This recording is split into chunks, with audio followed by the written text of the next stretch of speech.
Jadi pada awal tahun 2023, aku ditangkap oleh polisi. Aku tidak tahu apakah ini dijebak atau memang kesalahanku. Aku ditahan selama kurang lebih 3 hari di kantor polisi daerah Jakarta. Sengaja aku sembunyikan karena takut nanti ada yang tersinggung. Langsung saja aku ceritakan pengalaman pribadiku. Jadi ceritanya di awal tahun adikku membeli motor bodong. Yang dimaksud motor bodong adalah motor tanpa surat-surat lengkap yang hanya ada STNK saja. Oh iya, adikku umur 18 tahun. Secara dia sudah besar ketika sudah memiliki KTP. Tapi dia tidak tahu kalau motor hanya STNK saja merupakan perbuatan ilegal.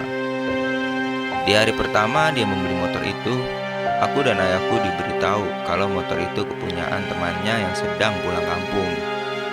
Jadi teman adikku ini menitipkan motor padanya di rumah. Setelah beberapa hari, akhirnya pun adikku mengakui kalau dia beli motor bodong itu dengan uang yang dikasih oleh ayahku dan bukan motor temannya. Esok harinya kita bertiga berdiskusi ingin diapakan motor itu, karena itu merupakan tindakan ilegal. Akhirnya kita sepakat kalau motor itu dijual saja. Di hari itu pun adikku mencari penjualnya di salah satu sosial media. Tidak begitu lama, dia menemukan pembelinya. Dan malamnya adikku COD. Tak lupa aku temani dia untuk mengantar ke pembeli tersebut. Kita COD tidak jauh dari rumah, kurang lebih 1 kilometer. Setelah sampai di tempat yang sudah dijanjikan, adikku menghubungi si pembeli. Namun pembeli ini sudah ada di lokasi terlebih dahulu. Setelah basa-basi dan melihat kondisi motor itu, aku dan adikku kaget. Tiba-tiba dirangkul oleh orang yang tidak dikenal. Aku pikir itu komplotan mereka yang mau menipu kita.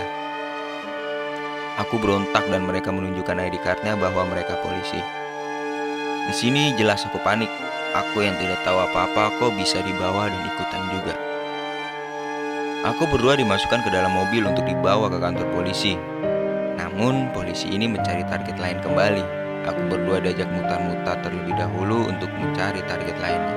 Entah kenapa target tersebut tidak jadi COD, mungkin karena ia tahu kalau yang mau COD adalah polisi atau intel ini. Singkat cerita, aku ditahan di kantor polisi malam itu untuk dimintai keterangan. Aku kekeh untuk minta keringanan kepada polisi karena aku tidak tahu apa-apa dan hanya mengantarkan. Namun entah keseringan aku ngomong seperti itu, aku dibentak oleh polisi itu hingga aku diam tak berdaya. Di malam itu HP-ku dan adikku disita oleh polisi. Tak lama dimintai keterangan bersamaan dengan adikku untuk dibuatkan BAP. Di sini aku kena pasal 480 tentang penadahan barang curian. Beruntungnya adikku masih ada chat WhatsApp dengan si pembeli, sehingga masih ada bukti kalau kita bukan penadah. Oh ya, aku mau telepon orang tuaku, mereka tidak mengizinkannya. Yang mereka mau BAP dibuat dan ditandatangani oleh kita berdua. Setelah BAP kita masing-masing jadi, aku menanyakan tentang kalimat penadahan. Pak, kok ini penadahan ya? Kan di sana cuma satu motor. Setauku kalau penadahan itu lebih dari satu motor. X, coba lu kasih tahu tuh, jawab polisi itu dengan nada kesal. Oke, di sini aku cuma bisa diam dan ingin cepat-cepat telepon orang tuaku. Aku merasa terintimidasi. Setelah tanda tangan BAP tersebut, aku baru diberikan izin untuk menelpon orang tuaku. Setelah percakapanku dengan ayah di telepon, ayah ingin datang malam itu, namun tidak diizinkan oleh mereka. Ayah disuruh datang besok pagi, jadi aku menginap di kantor polisi malam itu. Aku ditempatkan di suatu ruangan dengan satu orang bapak-bapak yang menurutku sangat baik sekali. Aku nggak tahu kasusnya apa, karena dia tidak memberitahu. Justru dia memberiku nasihat yang mengena di hatiku. Permisi pak, kataku ketika masuk ke ruangan tersebut. Bapak-bapak itu hanya mengangguk saja. Suasana di ruangan itu menjadi sunyi dan sepi. Aku tidak bisa tidur karena takut sekali. Akhirnya aku membuka obrolan dengan bapak-bapak itu dengan curhatku bisa sampai di ruangan itu.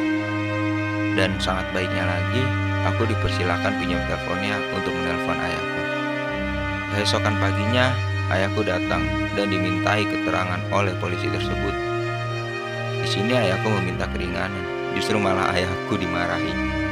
Tak sampai di situ, diteleponlah orang kenalan ayahku dan diceritakan kronologinya kepada polisi itu. Tetap saja di awal tidak mempan dengan hal tersebut. Setelah perbincangan tersebut, Ayahku kembali pulang dan berusaha semaksimal mungkin untuk mengeluarkan kita berdua. Waktu menunjukkan sudah pukul 10 pagi. Kepala divisi di bagian tersebut datang. Aku ditanyai kalau kenal dengan si Ye Ye Ye Ye Ye. Saya jawab iya, karena memang si Ye Ye Ye Ye ini sudah seperti keluarga jauh bagi keluarga kita. Pak polisi tersebut bilang kalau ditanya sama si Ye Ye Ye Ye, jelasinnya jangan ditambah-tambahin, seadanya aja. Di sini aku jawab, iya memang apa adanya Pak kalau ditanyai. Polisi menyarankan kalau kita harus ke penjual motor yang dibeli oleh adikku.